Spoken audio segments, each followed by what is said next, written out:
بسم الله الرحمن الرحيم. ومن أحسن قولا ممن دعا إلى الله وعمل صالحا وقال إنني من المسلمين.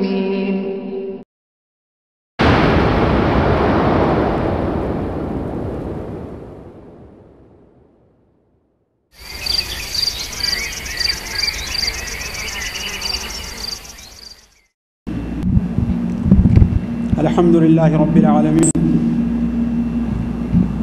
الرحمن الرحيم مالك يوم الدين ونشهد أن لا إله إلا الله ونشهد أن سيدنا ومولانا محمدا عبده ورسوله أرسله إلى الناس كافة بشيرا ونذيرا.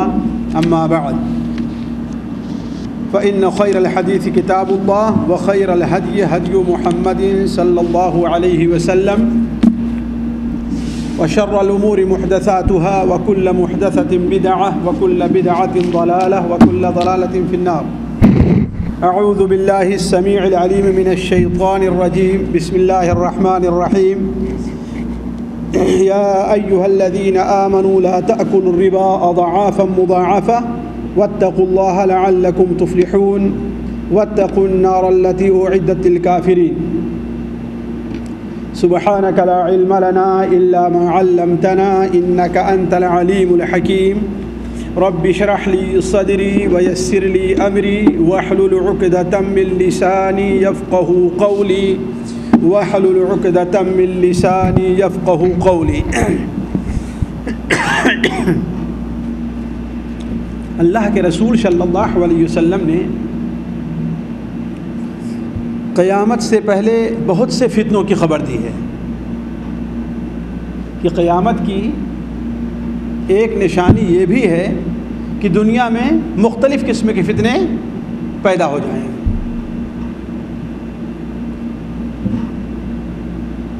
جیسے ایک حدیث میں آپ صلی اللہ علیہ وسلم نے ارشاد فرمایا کہ ان بین ید الساعۃ فتنا كقطع الليل المظلم يصبح الرجل فيها مؤمنا ويمسي كافرا ويمسي مؤمنا ويصبح كافرا.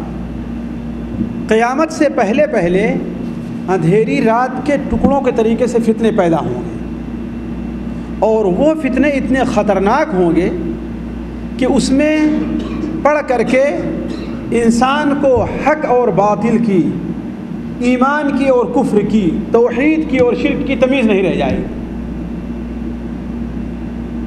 ایک چیز کو ایک شخص صبح کے وقت اسے حق سمجھے گا، دین سمجھے گا، اسلام سمجھے گا تو مومن رہے گا. لیکن شام ہوتے ہوتے اسی چیز کو ناحق اور باطل سمجھنا شروع کرے گا تو کافر ہو جائے. یعنی اس طریقے سے حق اور باطل کی تمیز لوگوں کے درمیان سے ختم ہو جائے گی. شام کو وہ شخص سونے سے پہلے ایک ہی چیز کو حق سمجھ رہا ہے، ایک ہی چیز کو دین سمجھ رہا ہے، یا ایک چیز کو اپنے اوپر حرام سمجھ رہا ہے، ایک چیز کو اپنے لیے ناجائز اور ناپاک سمجھ رہا ہے، لیکن صبح کو اسی چیز کو جائز اور پاک سمجھنے لگے گا، جس کی بنیاد پر کیا ہوگا؟ وہ شخص کافر ہو جائے. یہ صورتحال ان فتنوں کے وقت میں ہوگی. بلکہ مسند احمد کی ایک روایت میں آیا کہ یبیع دینہ بعرض من الدنیا قلیل، یبیع دینہ بعرض من الدنیا قلیل، دنیا کی معمولی چیز کے بدلے، یعنی جس کی کوئی اہمیت نہیں رہے گی. 100 روپے ہیں، 500 روپے ہیں، 1000 روپے ہیں، 2000، 5000، 10,000 کیوں نہ ہو، لیکن اس کی کیا اہمیت ہے؟ تو دنیا کی معمولی پونجی کے بدلے وہ اپنے آخرت کو بیچ ڈالے گا. یعنی کیا مطلب ہے کہ اس مادے کا حاصل کرنا، کسی کی تائید کا حاصل کرنا، اس کے نزدیک علیہ السلام آخرت سے کیا ہے؟ بہتر ہوگا. ہے نا؟ اسی چیز کو مسلم شریف کی ایک لمبی حدیث میں، جسے حضرت حذیفہ رضی اللہ تعالیٰ عنہ بیان کرتے ہیں، وہ حدیث لمبی ہے، فتنوں پر جو درس ہوا تو اس میں شاید ہم نے رکھا ہو.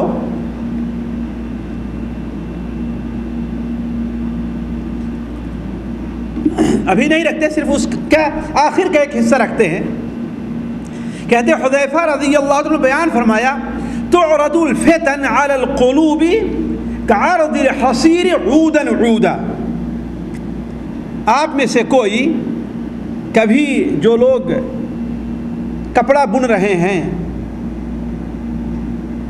چٹائی بن رہے ہیں، یا جو لکڑی اور تیلیوں کے برتن ہوتے ہیں وہ بن رہے ہیں، ان کے پاس کبھی بیٹھے ہیں؟ کبھی بیٹھے ہیں آپ لوگ؟ کہ جو ماہر ہوتا ہے کہ دیکھیں کس تیزی سے ایک دھاگے کے بدلے دوسرا دھاگا، ایک تیلی کے بدلے دوسری تیلی فوراً جو ہے بغیر کسی تاخیر کے اس کا ہاتھ اتنا تیز چلتا ہے گویا کہ ہاتھ میں کے اندر مشین فٹ ہے کہ نہیں؟ حتیٰ کہ ہم نے دیکھا بعد ہاتھ سے بنائی کرنے والے اتنی تیز اور اتنی صاف بنائی کرتے ہیں کہ آپ حیران کریں گے کہ یہ اس کا ہاتھ چلا ایک مشین چل رہی ہے. عادت بن جاتی ہے انسان کی، ہے کہ نہیں؟ تو آپ صلی اللہ علیہ وسلم نے ارشاد فرمایا کہ دلوں پر فتنے اسی طریقے سے پیش کیے جائیں گے جس طریقے سے چٹائی بننے والا چٹائی جب بنتا رہتا ہے تو ایک تیلی دوسری تیلی، ایک لکڑی دوسری لکڑی کے فوراً بعد آ جایا کرتی ہے. یعنی اس میں دو صورت ہوتی ہے. ایک صورت تو ہوتی ہے کہ ایک لکڑی اور دوسرے لکڑی کے اپنی جگہ پر آنے میں کوئی فاصلہ ایسا نہیں تو اس کا اہتمام کیا جائے. بہت رہتا ہوگا، چند سیکنڈ رہتا ہوگا، ہے کہ نہیں؟ بلکہ چند سیکنڈ سے بھی کم رہتا ہوگا، 2-3 سیکنڈ، ہے کہ نہیں؟ ایک چیز. دوسری چیز وہ لکڑی اس کے فوراً بعد رہا کرتی، دونوں میں کوئی فاصلہ نہیں رہتا. یعنی نہ زمانے کا فاصلہ رہتا ہے اور نہ ہی مکان کا فاصلہ رہا کرتا ہے.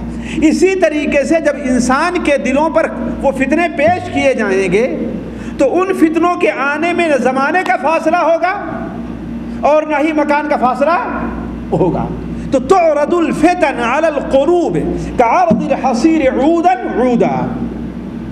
تو اس وقت جو لوگ کسی معاشرے کے اندر، کسی ملک میں، کسی شہر میں، کسی گاؤں میں بس رہے ہیں، بلکہ ایک گھر میں بسنے والے لوگ 2 گروپ میں بٹ جائیں گے، 2 گروپ میں بٹ جائیں گے. فَأَيُّمَا قَلْبٍ أَنْكَرَهَا، جو دل اس فتنے کا انکار کر دے گا، یعنی قبول نہیں کرے گا، دنیا کی تنگی برداشت کر لے گا، لوگوں کی تانا بازیاں برداشت کر لے گا، لوگوں کے مسخرے اور اس کا مذاق اڑانا وہ برداشت کر لے گا، بھوک اور پیاس برداشت کر لے گا، بہت زیادہ فائدے کے مقابلے میں تھوڑا سا فائدہ پر قناعت کر لے گا، اس کا دل بالکل صاف ستھرا ہو جائے گا کہ قیامت تک اب اس دل کے اوپر کوئی فتنہ اثر انداز ہونے والا نہیں ہے. وَأَيُّمَا قَلْبٍ أُشْرِبَهَا، لیکن جو دل اس فتنے کو قبول کر لے گا تو آہستہ آہستہ اس کا دل کیا ہے؟ بالکل مردہ ہو جائے گا، بالکل کالا ہو جائے گا. ایک کالا ہوتا ہے نا، اس میں کم کالا پن رہتا ہے، اور ایک کالا بالکل کالا ہو جائے گا، ہے کہ نہیں؟ مربادن، یعنی اس کے اندر سفیدی یا کسی دوسرے رنگ کی گنجائش نہیں ہے، ملاوٹ نہیں ہوگی. کلکوج مجخین، وہ اس پیالے کے جیسے ہوگا جس پیالے کو الٹا کر دیا گیا. اب اس پیالے، اس گلاس کے اندر الٹا کر دیا جائے، اگر آپ پانی بھریں تو کچھ پانی اس میں آئے گا؟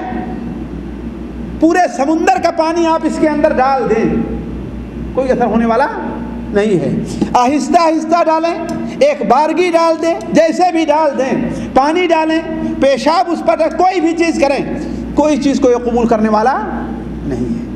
ایسے ہی اس شخص کا دل ہو جائے گا لا یعرف معروفا ولا ینکر منکرا، اس کے نزدیک معروف اور منکر کی تمیز ختم ہو جائے گی، ہے کہ نہیں؟ اس کے نزدیک مسلمان کے ساتھ تعامل بھی وہی معنی رکھتا ہے اور کافر کے ساتھ بھی تعامل وہی معنی رکھتا ہے. اس کے سامنے حلال روزی ہے وہ بھی وہی معنی رکھتی ہے، اور ناپاک اور ناجائز روزی وہ بھی وہی معنی رکھتی، یعنی دونوں میں کسی قسم کا فرق نہیں رہ جائے گا۔ تو اس طریقے سے فتنے قیامت سے پہلے لوگوں کے اندر پیدا ہوں گے۔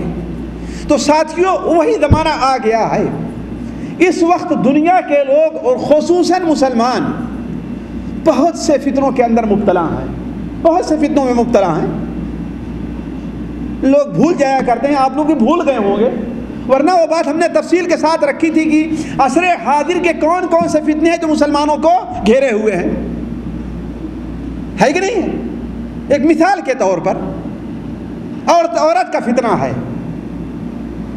آج یہ بتائیے دنیا کا کون سا مسلمان ہے جو اجنبی عورت طرف دیکھنے سے بچا ہوا ہے کوئی مسلمان؟ جی بتا ہے کوئی؟ ظاہر بات سڑکوں پر چلے گا تو آنکھیں بند کر کے تو چلے گا نہیں،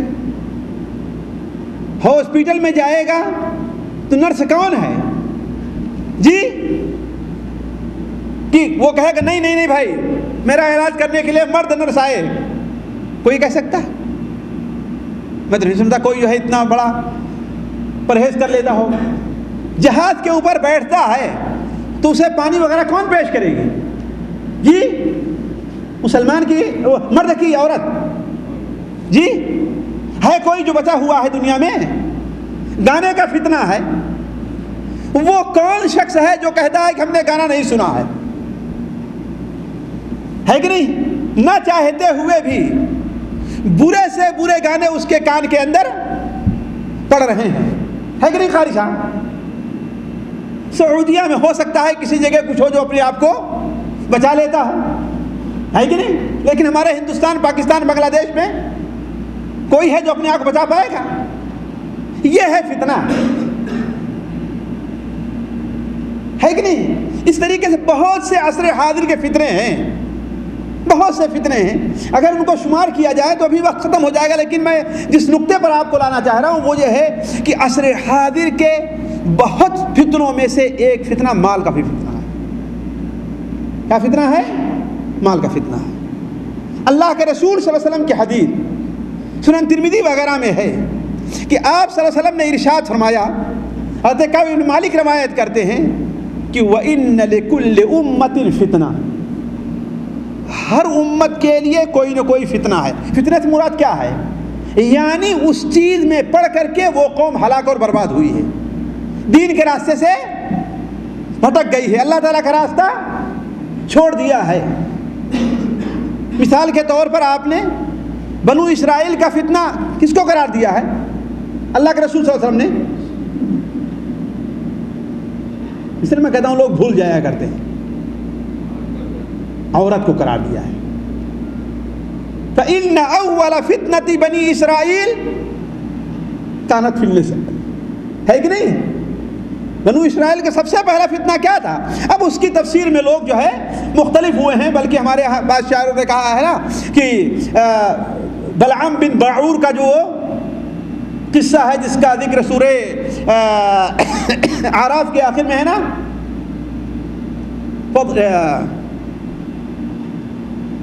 فَمَثَلُهُ كَمَثَلِ الْكَلْبِ، کیا ہے شروع میں آیت کے؟ نہیں سورہ اعراف میں ہے نا کہ فَمَثَلُهُ كَمَثَلِ الْكَلْبِ إِن تَحْمِلْ عَلَيْهِ يَلْهَثْ أَوْ تَتْرُكْهُ يَلْهَثْ، اس سے شروع والی آیت کیا ہے؟